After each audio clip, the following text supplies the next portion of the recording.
in a comment, on one of the videos, and it's a bad scripture, because it basically goes into the name of the Lord, but it just doesn't go into the name of the Lord. It brings out a certain point in there, which is heavy. When you bring it out, brother, it's Psalms 33. I think it's the 18th verse. The point is in the 18th verse. Just proofread it. This is verse 18. And the Lord said unto David, my father, whereas it was in thine heart to build an house unto my name, thou didst well that it was in thine heart. So it wasn't just built to anything. It was built to the name of the Most High. Let me know when you find it, brother. You said Psalms 33? Yeah. Oh, snap. Okay, the 19th verse. Nevertheless, thou shalt not build a house, but thy son that shall come forth out of thy loins, he shall build a house unto my name.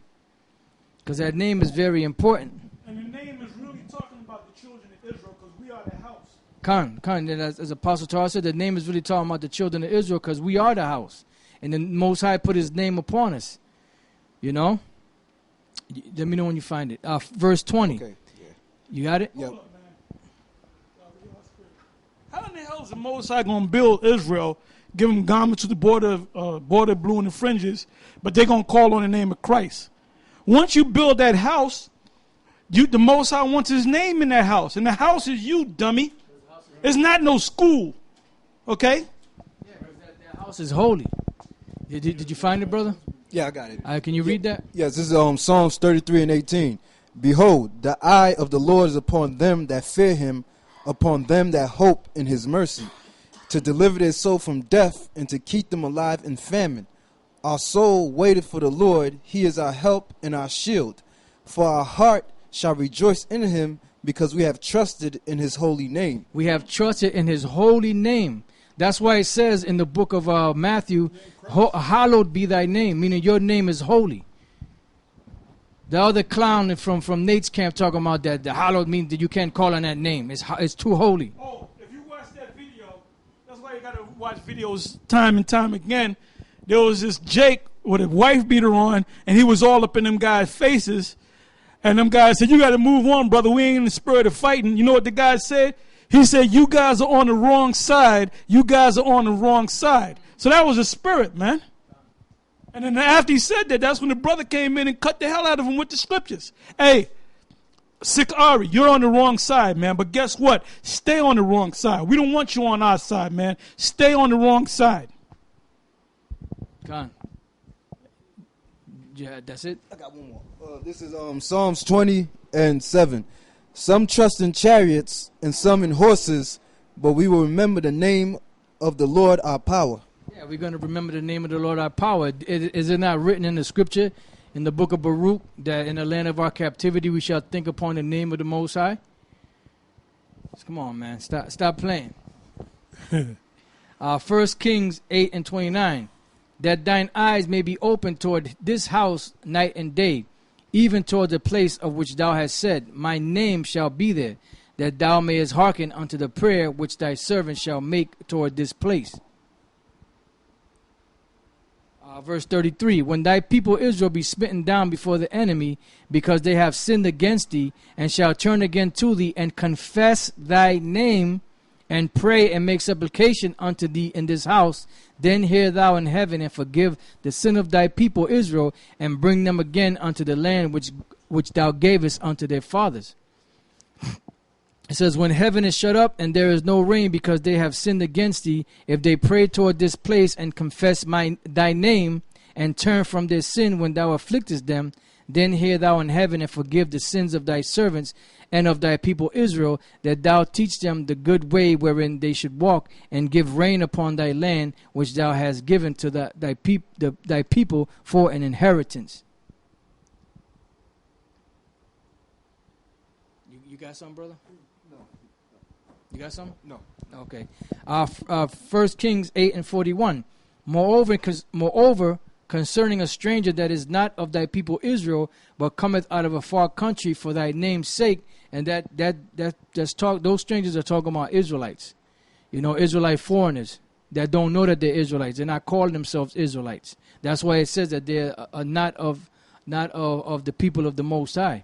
It says, for they shall hear of thy great name, and of thy strong hand, and of thy stretched out arm, when he shall come and pray toward this house. Hear thou in heaven thy dwelling place, and do according to all that the stranger calleth to thee for, that all people of the earth may know thy name, to fear thee as do thy people Israel, and that they may know that this house which I have builded is called by thy name. Why? Because all people of the earth, where Israel is scattered, this name has to be brought out there so the Lord can gather his elect from the four corners of the earth. You know, those that know that they're Israelites and those that don't know that they're Israelites. It says, verse 44, if thy people go out to battle against their enemy, whither thou shalt send them, and shall pray unto the Lord toward the city which thou hast chosen, and toward the house that I have built for thy name, then hear thou in heaven their prayer and their supplication, and maintain their cause. So basically, that name is very important, because this is a prayer that King Solomon put up for the nation of Israel. And all throughout that, because back then they knew that the name was powerful, and that you had to call upon that name in order for the Lord to deal with you, you know. So this is a prayer for the future, you know, which we're in this time right now. So now that the Lord has his name out there, you have no business in trying to do away with the name of the Lord and try to say that that's not his name unless you were paid off. Like Nate and Comfy and others. You got something up? Yeah, bring it out. This is Proverbs 30:4. Who have ascended up into heaven, or descended? Who have gathered the wind in his fists? Who have bound the waters in a garment? Who have established all the ends of the earth? What is his name, and what is his son's name, if thou canst tell? Right, it says, what is his name and what is his son's name, if thou canst tell? Because the name is important. Bottom line, that name is important.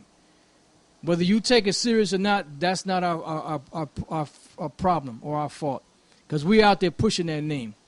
So those of you out there that hear it and that believe it by faith, then, you know, good. Just keep on teaching in that name. But those of you out there that have forsaken the Lord, good. Because the Lord's going to forsake you when he gets back. And that time is not too far off. The Lord is about to bring havoc upon the earth, man. You guys playing around with the Most High's name and his son's name. Game, man. Yeah, this ain't no game, man. You got something else, brother? Yeah, this is Acts 4:10. Be it known unto you all, and to all the people of Israel, that by the name of Yahushua of Nazareth, whom ye crucified, whom the Most High raised from the dead, even by him doth this man stand here before you whole. This is the stone which was set at naught of you builders. And you guys are doing that again. Nate, General Yohana, that Bubble-Eye Blackfish, you know, all you guys are setting Yahushua, that chief cornerstone, as naught, as nothing. You know? Because either you stop teaching the name. And his men. We're Yahushua's men. And his men too, that's right. Coming against Yahushua's men. Elder Apostle Torah said, you coming against Yahushua's men. So we, yep. You talking shit about the men that you're not coming against us. You're coming against the Most High himself and his son. That's right. You know, like Elder Apostle said, you know, you're not coming against us. You're coming against the Most High and Yahushua himself. You know, matter of fact, just get that Acts 5:38. Okay. You know, you playing with fire, my man. You're playing with fire. He's a boy. You know, because you're a boy. You know, and you are a boy. You know, just because you've come to the stature of a man, you know, that don't mean shit. Because you've popped women or whatever, that don't mean shit. A man is not measured by that. A true man of the Lord is measured by the knowledge, wisdom, and understanding, counsel, the way he conducts himself, you know, his faithfulness, his experience, his integrity, his counsel, his character, his keeping with the scriptures. That's what it's about. It ain't about just being a man. You could pay rent or you could pay bills, or you have children, or you have women, or you can buy a car. That don't make you a man. A real man is weighed by either if he's a man of the Lord or he's not. And you're not a man of the Lord, Sakari or Sikari. You know, you're a boy. Go ahead, brother. This is Acts 5:38. And now I say unto you, refrain from these men and let them alone. For if this counsel or this work be of men, it will come to naught. Yeah, and time again, you know, them guys that come up against the men of the Lord, what happens to them? They fall by the wayside eventually. But if it be of the Most High, ye cannot